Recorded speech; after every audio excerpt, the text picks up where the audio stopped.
Thought Brothers. It's 2024. I'm Gary Johnson, aka Mr. Producer. Happy New Year.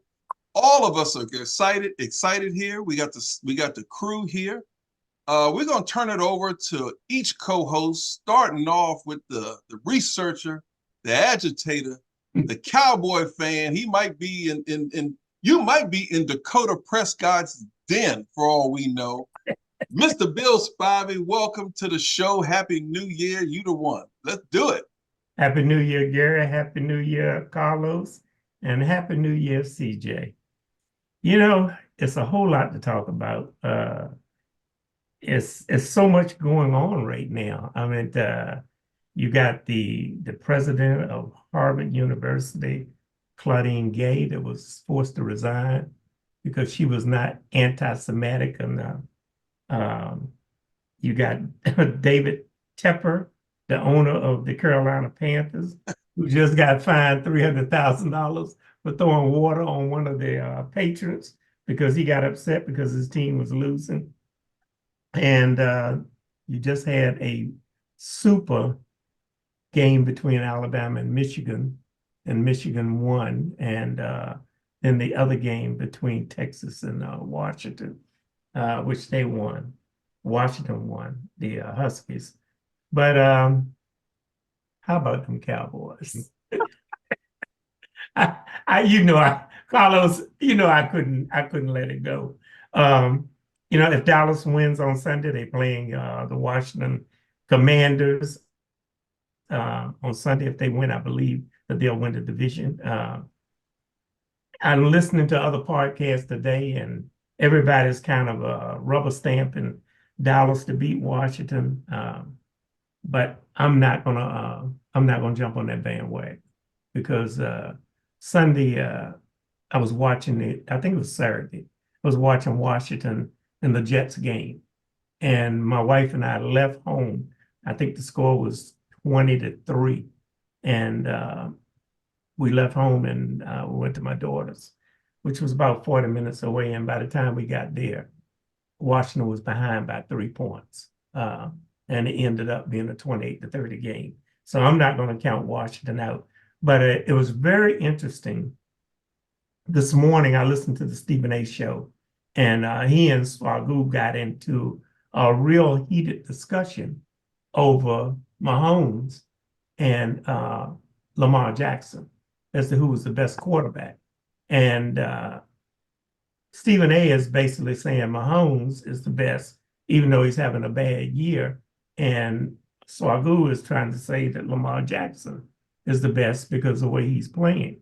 And it amazes me listening to that type of conversation that these guys are getting paid a lot of money, and they are analysts, and a lot of them are ex-football players. But nobody brings up the point that this is the first year Mahomes has played bad. And you got to wonder why. And I'm not an ex-football player. I'm not an analyst or an expert. But the one thing in the common denominator is Eric Bieniemy. This is the first year. Mahomes has not had him. He had him on 2 previous Super Bowls. And on the same hand, even though Washington is 4-12, think about how close the Washington games were. And what's the common denominator there? Eric Bieniemy. So I'm surprised that these guys that's doing these analysts have not considered that the problem that Mahomes is facing right now is his offensive coordinator is Matt Nagy, who was the head coach of the Chicago Bears, I believe, and got fired. And Andy Reid brought him back to Kansas City as the offensive coordinator and shipped Eric Bieniemy to Washington. And so I think that's the common denominator. So, I'm thinking that Mahomes will probably come around near the end of the year. But as far as them going into the Super Bowl, I don't believe that'll happen. I believe that the 2 teams that's going to probably be in the Super Bowl will probably be the San Francisco 49ers and the Ravens. But I'm still not going to count my Cowboys out. That's my Hmm. Okay, let's talk about them Washington. Stephen A calls them. I think Gary, what does Stephen A call them? The Commodores or the Commanders? I Man, don't know. let me jump in. I thought Mr. Spivey was gonna go on forever about that. How about them Cowboys? All right, look, here's what we're talking about. Let me hit you off with the pro, and then I'm gonna go back to the college. All right. So we talking about pro football. What the heck happened to the Eagles? Were the Eagles like 10-1 at one point?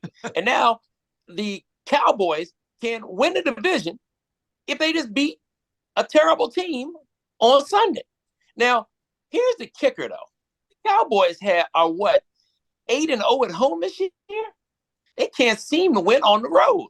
So, but I'm going to give it to Dallas and Dakota and Dak Prescott, whatever we call them these days, that they're going to pull this thing out because Washington is simply terrible. Now, keep this in mind. Howell, they didn't broken Howell down. I guess Rivera wants to go get back one of those 40-year-old quarterbacks or something and bring him in to replace Howell. Look, Howell ain't the problem. Howell didn't sack himself 50-plus times this year. Howell is actually trying to do what Brett Favre used to do, trying to win the game. That's why he's been throwing interceptions. I don't think he's throwing pick sixes because he's just terrible. I think he's throwing pick sixes because he always has to come back. Look, Washington has a better offense, but the defense has been terrible. Firing Jack Del Rio didn't make a difference. They're still terrible. But I will still give the edge to the Cowboys. I think the Cowboys will finally get a victory on the road against Washington this week, and they will win the division. Now, with that being said, again, what happened to the Eagles? I'm not even sure what's going on up there. But Jalen Hurts, once they get to the playoffs, we'll see what happens, because the key with Mike McCarthy keeping his job, he needs to win the division and he needs to win a playoff game. So let's see if he can beat one of the worst teams in the league to win the division. And then let's see if he can actually get to the playoffs and finally win a game. Then maybe we can really say, how about them Cowboys? But Mr. Spivey, look, we ain't going to worry about that. Because right now, Washington should be playing for the best college draft pick in this year's draft.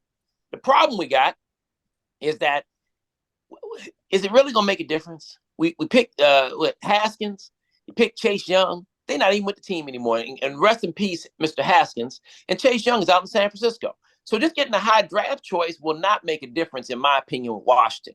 They're going to have to clean that front office out. They're going to have to get general managers who know how to go out and find players that aren't necessarily high draft picks. Because just because you get a high draft pick doesn't mean they're going to be with your team for 10 or 20 years. It doesn't mean that. Okay, so we're already witnessing that. With that being said, Washington will be terrible again next year. But here's the difference. They'll have a losing record next year. But I believe the new ownership will get new coaches, new front office, they'll clean house.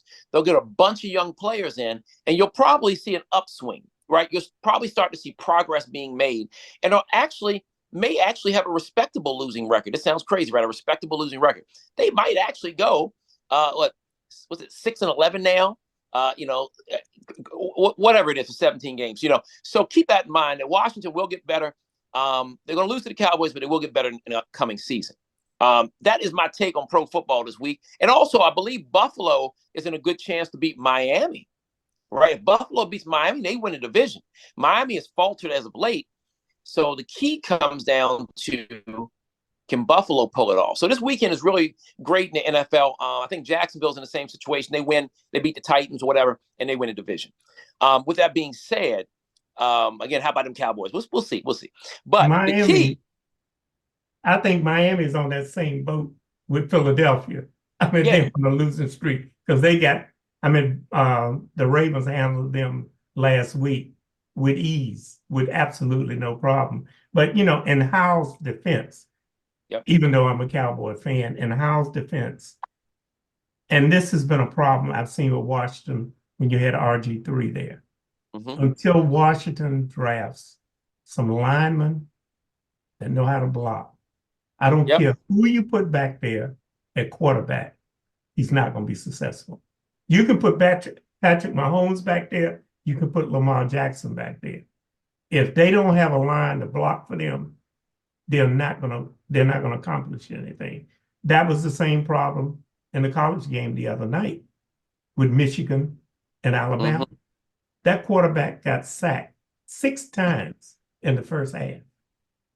So if you don't have somebody blocking, you can't be successful because the guy does not have time to set up to throw a pass. He takes a 3-step drop and he's looking at 275-pound lineman looking him right in the face.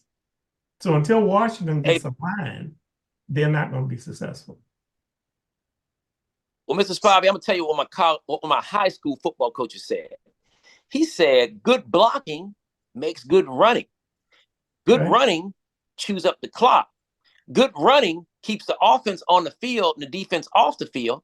And then when the defense goes on, they're fresh and only have to play a few plays. And what wins championships? Running and defense. So we'll see what happens. But Mr. Spivey, guess what? Hey, Garrett, CJ, you guys ready? I'm about to shake up the world.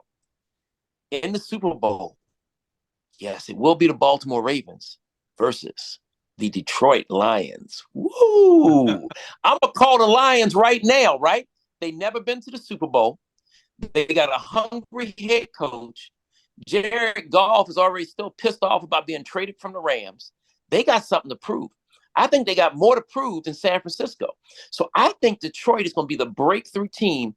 You know, remember about 20 years ago or so, it was like a bunch of teams kept winning the Super Bowl you didn't see coming. It was like the Ravens back in 2000, then like Tampa Bay just snuck in there, then the Rams just snuck in there, then the Patriots weren't the Patriots yet, then they just snuck in there. I think we're about to get back to that time in the NFL where you get some dark horses coming in. I think Detroit is going to play the Ravens, and I think the Ravens are going to win because right now, it doesn't make a difference who's the better quarterback long term. Right now, Lamar Jackson's the best quarterback in the NFL. Okay, he can run, he can pass, he can do his thing. Now, maybe Mahomes has a better career. We'll see. But right now, Lamar Jackson's the man. And right. I think that's going to be key. So that's my take on pro football. What you got? All right, Mr. Spivey, your clock is running down, man. You may have to borrow some time when Carlos gets his, man. He done chewed up your clock.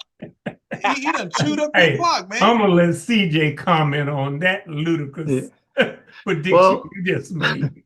Well, like I say, it's not out of the realm of possibility with the Lions, but in terms of the NFL, the things I'll touch on, if we're going to start with the Commanders, yes, I've been a big proponent of Sam Howell, and yes, it's super hard to evaluate him under an incompetent coaching staff and incompetent GM.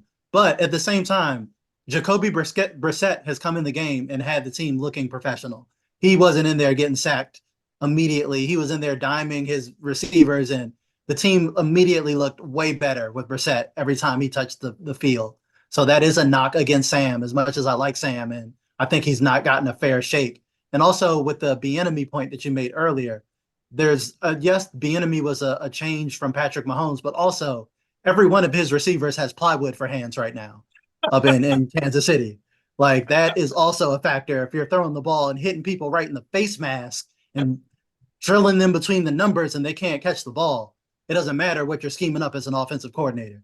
So that's just in their defense. And if we're going to circle full back to the Lamar Jackson, there was a very, very viral, I don't remember the woman's name. She's a reporter for Fox Sports, but she had a viral moment before the game where he went crazy talking about how she doesn't like Lamar Jackson because he's just a great athlete and he's not quarterbacky enough. And that went viral because everybody's like, what does quarterbacky mean? What does that mean? It's like some coded language. I've never heard Daniel Jones is not quarterbacky enough, and he can't even play quarterback. So like that term is only reserved for black quarterbacks. So he's not quarterbacky enough. So Lamar responded by having the game that he had, and now we'll see that I guess he is quarterbacky enough. Okay, all right. So as you see, folks, with our new format for 2024, every host so far in our beta testing has 13 minutes. How they allot their time is how they do it. Now, Carlos used what looks like an offensive measure, chewing up Spivey's time. So we'll have to see what happens here on the defense. Now, maybe he'll yield some of that time back to Mr. Spivey, but Carlos, the timer starts now. Well, you know what? To be fair to Mr. Spivey, I'll go ahead and hit him for comments first, and he can use as much of the clock as he wants. But, man, we got to talk about college football. Okay, look, we got the 4 best teams. Or did we have the 4 best teams? Because Florida State was 13-0. That's I saw right. Florida State get blown out. And I said, well, you know what? Florida State got blown out in a bowl game. That shows they really didn't deserve to be there. And a guy who was sitting next to me in the airport when I'm flying back from the Rose Bowl parade says, hey, man, you realize Florida State had over 30 players who opted not to play since it wasn't in the bowl championships playoff. I said, really? So if those 30 guys that played for Florida State, would they have won? So I think another thing we have to research is, what is the deal with bowl championship series? Do the players, are they required to play in those in the college football playoff series? But if they're not in the Final Four or the College Bowl playoff series, are they allowed to sit out? We watched Tua from Maryland, the quarterback, sit out, but he wasn't in a playoff bowl. So we have to do more research on this. Anybody know the answer to that? Come on, Mr. Spivey, you got to know something. What's going on? No, I really don't know the answer to that, but I can say one thing that I have noticed in the last couple of years is college football is getting just like professional football. These players are making demands, and a lot of that has come with the money. I mean, the NIL money, and a lot of them feel like, they're entitled. And I've noticed this over and over again, where players choose not to play in a particular game or whatever. I did not know that 30 people had set out on the Florida game, but I'm sure those 30 players, several of them were upset because they went to an undefeatable season. Sure. And did not get into the championship game. And that was sad. But, it's like anything else. College football has become a business, and it's a lucrative business. I was listening to one of the sportscasters earlier talking about right after Alabama lost that game against Michigan, Nick Saban went on X, formerly Twitter, asking for more NIL money for Alabama. That takes nerve. You just got your ass beat, and you got the nerve to go and ask for some money. So that's where college football has gotten. So players saying, I'm not going to play, I'm not doing this, it's because of the money. You take, for instance, Washington Huskies. They have the guy Mike Pence Jr., who's their quarterback. He has $1 million deal, NIL. On the other side, J.J. McCarthy from Michigan, he has a $1 million deal. So when you get a college player that's got $1 million, whether he plays or not, it's kind of hard to make demands on him. Well, I agree with that, but there's a solution. Hey, CJ, what you got before I give the solution to college football playoff series? Oh, no, I was just going to say good for the players, because the college football players specifically and athletes have been getting exploited by these universities viciously for generations. So get your money, go sit out, protect your body, make your money, make your NIL money. I encourage all these kids to get every penny that you can get, because that school has been making money off of kids for generations, and building up their millions of dollars for kids who are struggling to afford food and stuff like that, because they're supposed to just be these pure college athletes who are supposed to just be playing just for the privilege of playing. No, like, that's ridiculous. And not get any of the massive profits that they're generating for these schools. Like, no, they should be protecting their bodies. Football is a vicious, dangerous sport. Every hit could be a catastrophic injury. So yeah, I would sit out. I know it's not fun for the fans, but maybe they should value the players a little bit more. Maybe they should offer more than just the top star players some NIL money. Give more of an incentive for the players to actually want to lay their bodies out on the line and things like that. So I know it might seem unpopular to some people who like the old tradition of they should just love the privilege of just play for this school, but like, that's not a reality in the new era with this NIL deals. You know what? And just to add to that, Carlos, a lot of these players who play in college will never make it to the pros. And so That's true.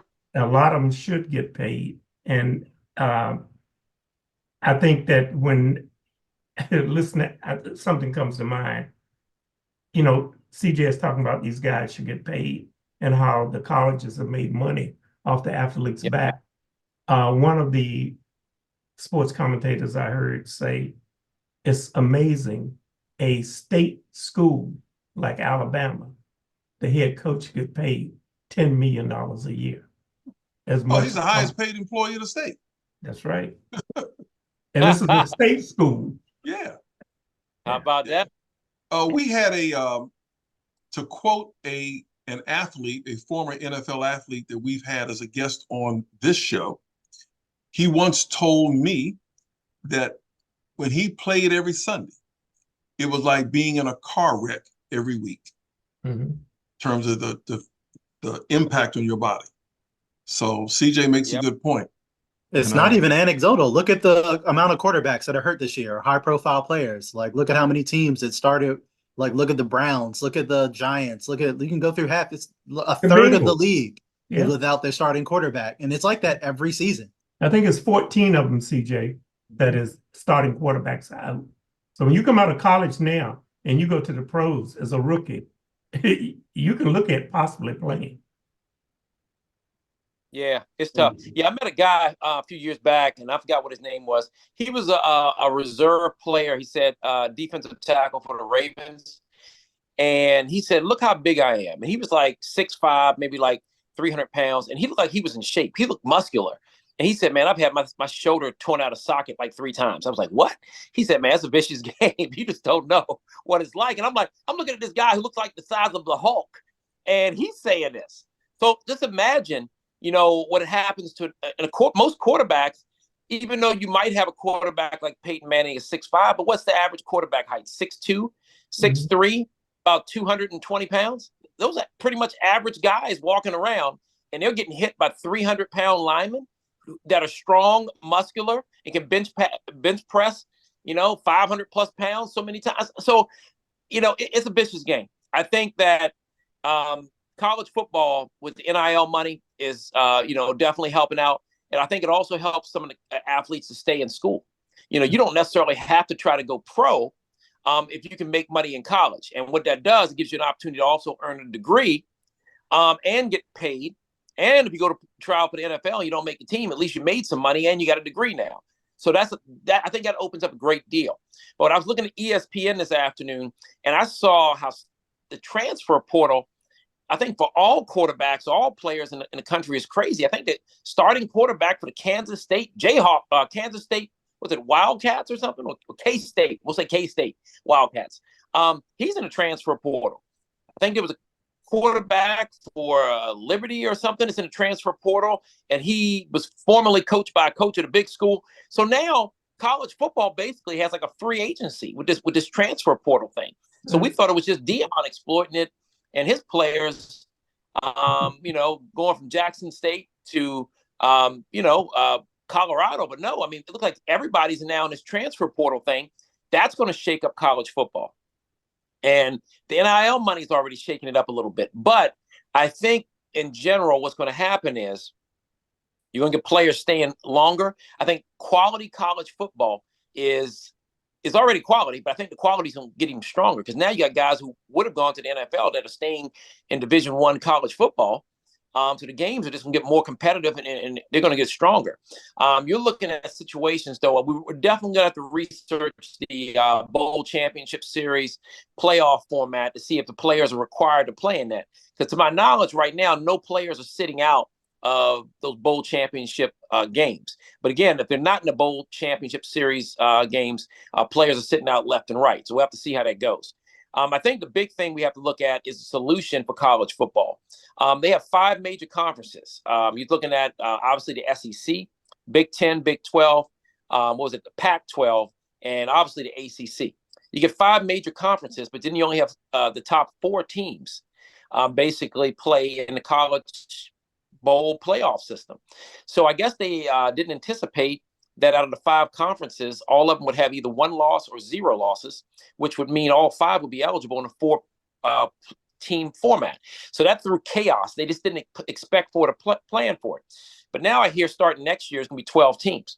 Heard the top 4 seeds will get a week off, and then the remaining seeds will play each other.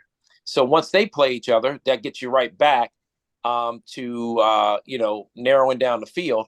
down to 8 teams, and then you go 4, you go 2, you go for your championship. So we should never be in this situation again with the top 12 teams in the playoff system. I'm interested to see what bowls besides what the Rose, the Sugar, Cotton, and what usually the Fiesta. Maybe, and you can look like maybe they'll add an Orange Bowl. That's a pretty significant bowl that I guess you could say is not in the bowl championship series. So we'll see. But I think college football is in a good place. Players are making money, hopefully to stay in school, get the degrees, and it'll be more competitive. But we saw 2 games that came down to the last play. And I think if you're a football fan on any level, that's what you're looking for. You ain't looking for the blowout game. I mean, that's great if the Cowboys and pros win by 30, or if the college team wins by 40 or whatever. That's great for that team. But for the sport in general, man, ain't nothing like a competitive football game when 2 top teams are going at it and it comes down to the last play. That's one you remember for years. So that's my take pretty much on college. We did pro, we did college. Hey, I know we have a lot of other topics to get into, and with my 90 seconds left, I just want to say, 2024 being here, I know you guys laughing at me. With 2024 being here, a lot of the topics we discussed in 2023 are still with us, right? Crime, carjacking, murders, unfortunate situation. I heard on WTOP news station in Washington, D.C. recently, or today, that what was an 18-year-old girl from Prince George's County, unfortunately, was the first murder in D.C. It's unfortunate. I think she was at a New Year's Eve party, and then they found her an hour or 2 after midnight. And, you look at these things, it's like, wow, what happened? What's going on? Where are we at as a society where you don't know if you can sit in your car, you don't know if you can pull up to a red light without a 13-year-old coming to get your car. You can't go to a New Year's Eve party with not, wondering if you're going to make it out alive. What is society? People are stealing, got the children stealing with them in the stores, or acting as co-participants in the theft, and then justify it by saying they got to pay their bills and feed their family. So I don't know. I just think we all have to find out a better way of doing things. If we disagree with someone, don't kill them. Walk away. Give them the cold shoulder. If you need work that much, there's plenty of jobs out here. Just take a job you don't like, but don't get your children out there stealing with you. So those are some of my takes on the crazy world we live in. But at least we got some good college and pro football going on this time of the year. All right. 2 Perfect. seconds. I see that I made it. You made it, man. You a made it. minute left. I made it, man. Come on. Big question. That's it. Who's going to win the game? Yes, sir. Michigan or Washington? Woo-wee. I tell you what, man, I was all in on Michigan. Washington looks really good. Like, you don't think a team from the the Pac-12 is going to be the team from the Big Ten. So for that reason, I'm going to stay with Michigan. But, man, Washington definitely, that might be a last play game again with Michigan barely winning. But I'm going to stay with Michigan. I'll stay with Michigan. But Washington's good, man. They're real good. I'm going. All right. Everybody will have a chance for some wrap-up comments. But, CJ, boom, you got 13. Go. All right, so I'm going to keep it with college football just for a second and start off with something light. So while all the on-field action was spectacular, we had one of the best off-field moments thanks to Reese Davis trying to explain an acronym that is from the Black community to the general audiences. And it generally stands for Let a N-word know. LANK is an acronym in question. And I'm going to play the audio and let Reese Davis explain with Pat McAfee's reaction on College Game Day. Often wears his own branded apparel reading LANK across the front. It's an acronym that stands for Let a Naysayer Know. Being told by his former offensive coordinator, Bill O'Brien. That is not what I thought. Is that not what you thought? Boy, let a naysayer know. Let a naysayer know. Of course. The professional's right in the middle of his lead. That's all right. I just keep going. You almost lost me again. It got real tight up here as you were. I just want to let you know. Reese, you were too smooth with that. I thought it was going down. I thought it was going down out here.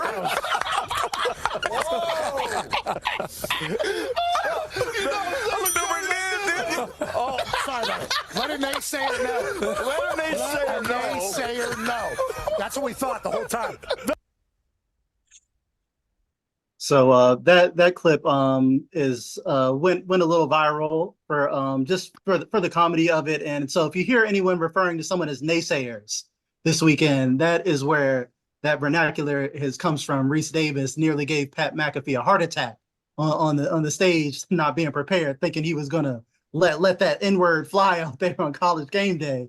And that reaction is just priceless. Just for a fun, light story to segue us from college football to one of the most famous house naysayers. We're going to get to Jason Whitlock. Jason Whitlock has gone viral on X, Twitter this week, Twitter X, whatever you want to call it, because he wanted to shame the NFL. And I have a screenshot for you for this as well. We've got the Jason Whitlock tweet. He says, I'm looking at NFL standings right now on ESPN, and there's an inappropriate ad running over here. And he's questioning, why there's an ad for balls deep inside or whatever is going on in his ad block. And then people had to point out to him that those are called targeted ads, Mr. Whitlock. Those are ads based on your search history and cookies in your computer. So the fact that he shared this to the world thinking he's going to shame the NFL for being this, heathen organization for his conservative, audience, and saying, look at this, sir, the call is coming from inside the house. And the threads responding to this are amazing. And I recommend you go check that out yourself. But it just leads to a larger question of what Whitlock is commentary has been. And then he responded to this controversy finally, and his response was the most on-brand Jason Whitlock thing you could ever imagine. His response is something along the lines of, okay, you guys are trying to get attention and make something out of nothing, the same way that you make something out of nothing out of police brutality. So he flipped it to say, out of nowhere, to say, oh, this is a hoax, just like police brutality against Black people is a hoax. How the generational mental gymnastics from somebody who can't do any actual gymnastics. And it's just the beautiful irony that Jason Whitlock, of all people, was betrayed by cookies. Is just amazing. There's nothing better, no better way to start your 2024. All I have to say to Jason Whitlock is, naysayer, please. We don't need any more of his commentary. And it's just hilarious that he owned himself in such a glorious way to open 2024. My last clown of the week is going to be pivoting to more politics, and still conservative politics. It's going to be Nikki Haley. Nikki Haley face planted twice this week. She's being propped up by donor money as a Republican candidate to possibly be maybe Donald Trump's running mate, or possibly the candidate if he goes to prison or something. So Nikki Haley, her first face plant this week was she could not bring herself to articulate the cause of the Civil War. She was asked very, very plainly what was the cause of the Civil War, and it looked like she was in physical pain trying not to answer the question and trying to avoid saying that slavery was the cause of the Civil War, knowing that, she has a very conservative base that has opinions about the Civil War. That wasn't even the reason I was going to touch Nikki Haley, but that is just another fun faceplant for her and many faceplants. Beyond that, she went viral again on X. She posted talking about our military, and she said, our military recruitment is down. And the reason the military recruitment is down because the military is too woke and they're teaching people gender pronouns. And that's why nobody wants to fight in the military. Nikki, I don't think that's it. I think maybe people don't want to fight and die for a country that doesn't appreciate them. I know a lot of people know how America is treated its veterans. I know people saw what we did during the Iraq War in Afghanistan, invading foreign countries that didn't attack us and killing innocent people, doing war crimes, and then the soldiers having to live with the guilt of what the shareholders profited off of and things like that. I think it has a lot to do with that. And, us funding a genocide right now and things like that, and our military, priorities and how we treat our troops and how we treat our military personnel. I think that is the reason. And it's not gender pronouns or whatever she's thinking of why people don't want to join the military. So that is just what I want to touch on. If you guys have any thoughts on those ramblings, I'll leave the floor open. You know, Carlos, CJ, it's a sad state of affairs where the country is right now. And the sad part about this is, on the Republican side, look at what you have. You have Donald Trump, who's a total idiot. You have Nikki Haley, who probably did not really know the cause of the Civil War or what the Civil War was about. And then you got DeSantis, who says that slavery gave Black folks an occupation or a trade. So this is where the country has come to, and this is what you have. And the sad part about it is, and it's scary for 2024, any of these clowns could end up in the White House. Well, yes, because the Democrats insist upon running what's left of Joe Biden, and that's the problem. Like, and the bad part about it is, you could have two clowns in the White House, because Nikki Haley and DeSantis does not want to say anything against Donald Trump, because both of them want to kiss the ring and become his VP.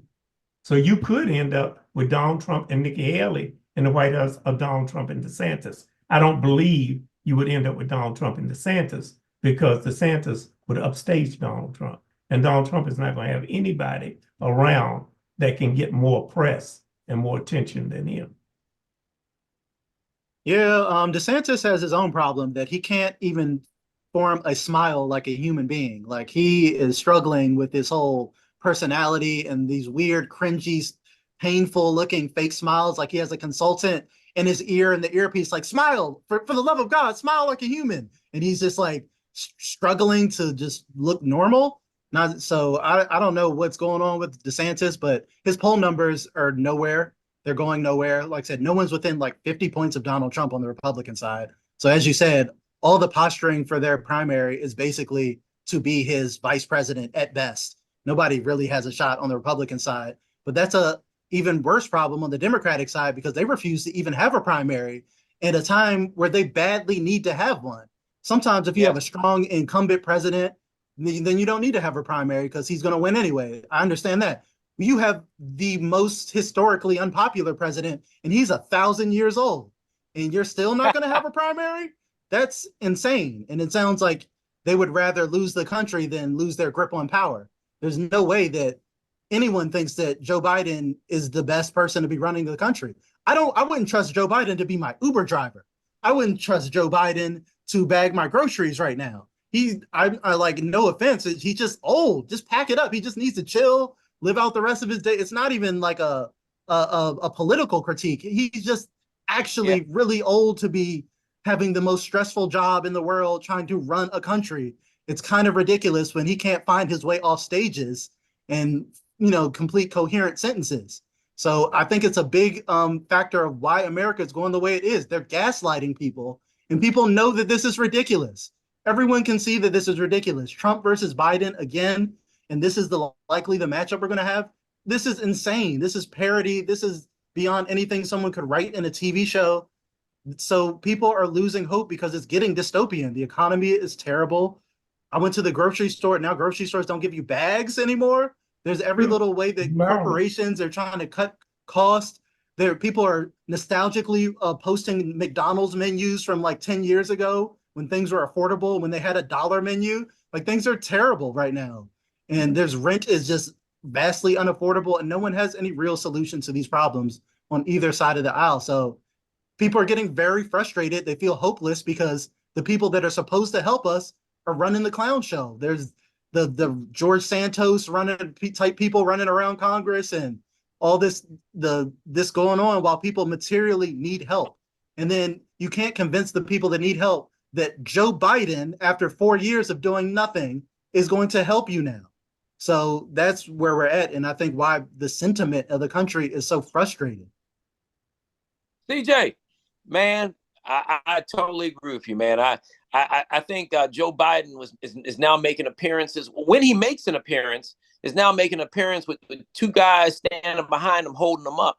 I mean, it's gotten to the point where it's just so bad And again, I can't think of anything positive that has happened since Joe Biden has been in office. I mean, gas, what, $4 a gallon here in California, it was over $5 a gallon. I mean, it's just crazy. Like you said, you got to pay for it. Somebody posted something on social media today that McDonald's is now charging 10 cents a bag in our neighborhood. I'm like, McDonald's is charging for a bag? Like, what is going on? Like, it's all these little stupid things just to almost like frustrate the American people and frustrate us. And no one seems to have a clue about how to make it better. Then we're fighting a war or supporting people overseas who are doing just terrible things to people. I don't even want to get into that.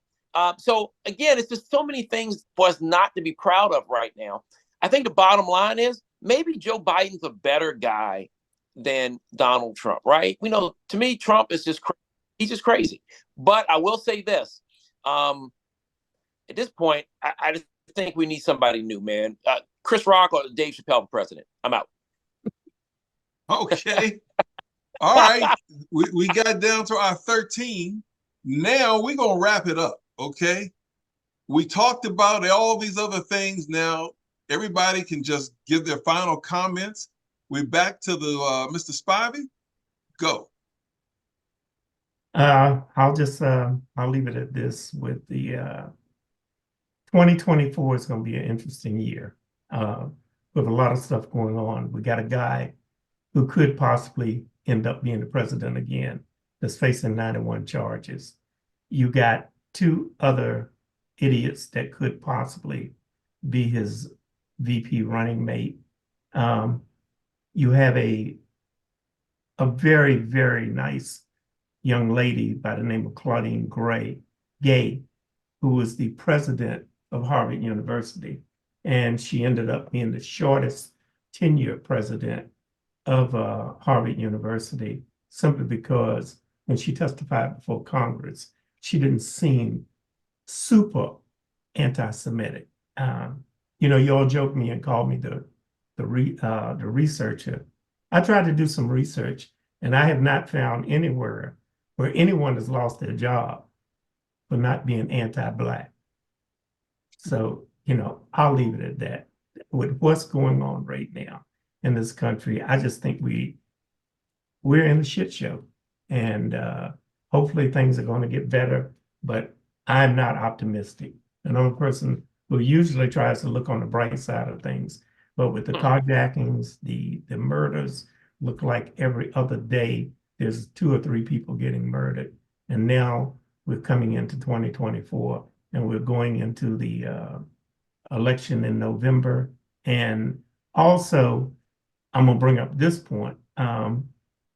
Supreme Court is dragging their feet on the motion that's before them regarding Donald Trump and his crimes during the time that he was president. And I will say this: if the trial that's scheduled to start in March does not start in March, and it starts in June or July, he will not be convicted before November, because then you'll start getting these motions that he needs to go on the campaign trail and this and that. And I think that they're going to push it off and try to play games with us. And I'm not optimistic that he will be convicted before November. And last but not least, I'd like to hear anybody's reaction on how many other states do you believe that's going to take him off the ballot? I don't think it matters. I don't think it matters. I think that he's good. Them trying to take him off the ballot is going to make him stronger. It's going to make him his case of they're trying to persecute me and all this. They're trying to unfairly. The best way to keep him out of the White House would just to run anyone other than Joe Biden, like literally anybody. You think the conviction would keep him off the ballot? It depends on, like I said, the legality of it in terms of how they go with the Supreme Court. They could try to keep him off the enough ballots, but like there's no one within, like say, 50 points on the Republican side. Like there's no one else that really has a choice. And then the way that he's going to try to subvert the election, like he did last time, anyway, it doesn't matter. Like I said, anytime you try to take him off the ballot, you're going to make his point where it's like, look, see, my political enemies are targeting me. and things like that, when the best way to get rid of him would just to be to run anybody. Even like candidates I'm not a fan of, you could just run like a Gavin Newsom, and then you protect democracy with just a generic standard Democrat that's just 30 years younger than Joe Biden. That's all you need to do. Okay. Hey, guys, I think we need to run Maze Gilliam from Head of State, 2004 movie, excellent movie starring Chris Rock, and he can do it, man. He can do it. Gary, am I up? You're up. You see the clock. You got it. You got All right, 3 guys, minutes. great. Hey guys, I think all the points we made, you guys made tonight definitely are valid. I mean, I think what we have to do in 2024 to be successful is some people may not like me for saying this. I think we got to just stop depending on everybody else and step up to the plate ourselves and make it better. Because if we're waiting for a politician to save our lives and make our lives better, it ain't gonna work. If we're waiting for the teenage good guys in the neighborhood to stop the teenage bad guys from carjacking, I don't think that's going to work. If we're waiting for somebody to just be a superhero and run through neighborhoods and clean up crime, I don't think that's going to happen. I think what we got to do is take care of our own house. I think that if something does not favor our lifestyle or the things we want to do in life, we simply don't support it. Okay? I tell you right now, I stopped giving my season ticket money to a terrible NFL franchise, and now I give it to high school students who need it more. So I think we have to make choices and support the causes that are going to make our lives better, not someone else's life better. Trump, Biden, whoever wins, you know what we do? Out of the 99% things that we disagree with, the 1% that we do agree with, if Trump lowers interest rates so people can buy houses and help his real estate business, then we need to go out and buy some property and turn it into a business for ourselves. We got to take whatever we can get, even though it may be a small percentage from whatever candidate, and use it to our advantage. Politicians will do everything they can to get the most out of us. We need to do everything we can to get the most out of them, even if it is 1% and we disagree with the other 99%. Same thing goes again for sports teams and leagues and all that good stuff. Support causes. Maybe you need to support your church and the neighborhood cleanup crew to keep your streets clean instead of supporting somebody who may be misusing money, not a church necessarily, but with a particular organization. You really we have to do our research to protect ourselves. We can't always depend on someone else to protect us and our families. That may be hard for some people to realize, but at some point, what are we going to do? Lay down and just die and let people run over us? Hell no. I think we need to fight for what we believe is right. And I think it's going to take us to stand up. You know what? Maybe I can't get a job as an attorney right now, but maybe I can get a job as a camp counselor, teaching some kids, how to do the right things in life. Okay. Won't make $400,000 a year. I'll make $50,000 a year. But if I can make it, maybe I can make the world a better place. We may have to change our way of thinking, because what I've noticed is if you change your way of thinking and stop letting people dictate your future, what you thought was once small may suddenly become big. And maybe that camp counselor turns into camp CEO and makes the same salary anyway, and he made the world a better place. So to end it, like John Kennedy said about 60 years ago, stop asking what your country can do, and let's see what we can do to help the country, because I ain't dependent on them. Maze Gilliam, President, All 2024. Right. Chris Rock, out. CJ, you got the final 3. Go ahead. All right. Well, I'll kind of touch on something Mr. Spivey touched on earlier with the Harvard situation and the hate speech on campus, the rhetoric that we've been seeing. And it's been frankly ridiculous. I'm a person that's been on the ground to a lot of protests. I go to protests. I like to support causes and things like that. Saying from the river to the sea, Palestine will be free, is not a call for genocide against Jewish people. It's not. It's just not. And that's what they're trying to spin it at the universities. Anybody saying ceasefire now, they're trying to equate that to you're anti-Semitic and you hate Jews. And that's just not a leap. And you can try to gaslight people and to say that and strawman them. But that's not what people mean when they say, hey, could you stop killing 80% civilians, which is a number coming straight from the Israeli government. So it's worse. If they're saying it's 80%, it's likely far, far worse. And we'll find out later once the independent investigations catch up to the IDF, as they always do. But that's been an epidemic, as anyone trying to protest this brutal, brutal genocide is being labeled as anti-Semitic. And it's kind of muddying the waters and making actual claims of anti-Semitism more dangerous, you know? So I think it's very counterproductive, especially when the people who cite this hate speech can't actually cite a specific example of it. There are a lot of places, these college students will go on CNN and say, oh, I felt unsafe because people were chanting for Palestinian liberation. They said they wanted to exterminate all Jews. They had a sign saying that? You heard people saying that? No, but I think that's what they meant. That's not the same thing. That's how you felt. That's how you interpreted it. But them chanting for you to stop literally dropping bombs on babies is not a call for the genocide of your people. That's literally saying stop dropping bombs on innocent babies, which is objectively happening according to every human rights group and according to, again, the Israeli government themselves. So again, that's another issue that Joe Biden is having with Muslim voters and young voters, two voter blocks, very important to Democratic candidates to actually win a presidency. He is hemorrhaging because young people and Muslim people and Arab voters typically do not like to watch their friends and relatives be genocided with our tax money. We don't even have universal health care here in the United States. You know who does have universal health care? Israel.